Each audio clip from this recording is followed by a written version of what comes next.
আসসালামু আলাইকুম। Idioms and phrase ধারাবাহিক আলোচনার আজকে part on. To keep an eye on মানে হচ্ছে চোখে চোখে রাখা, to observe. Achilles heels a weak point. রাজা অ্যাকিলিসের কাহিনী এই ইডিয়মসটা এসেছে। Over and out, end of story মানে একটা গল্পের একদম শেষ হয়ে যাওয়া, over and out. Swan song মানে শেষ কাজ, last work. At a loss মানে হারানো, পাজেল। ম্যান অফ পার্টস মানে বুদ্ধিমান ব্যক্তি বা জ্ঞানী ব্যক্তি, ট্যালেন্ট।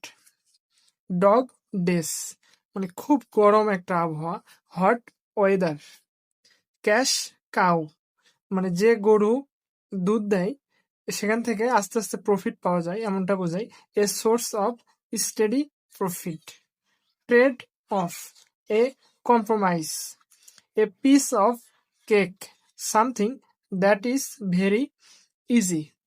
আমরা এখানে বিভিন্ন পরীক্ষায় আসা বিগত সালের এবং খুবই গুরুত্বপূর্ণ 350টি ইডিয়মস অ্যান্ড ফ্রেজ রাখছি, যেগুলো ধারাবাহিকভাবে প্রতিটা পর্বে আসবে। আজকে পার্ট 1 শেষ হলো, আপনারা পাশে থাকেন, ইনশাল্লাহ কভার করে দেওয়া হবে।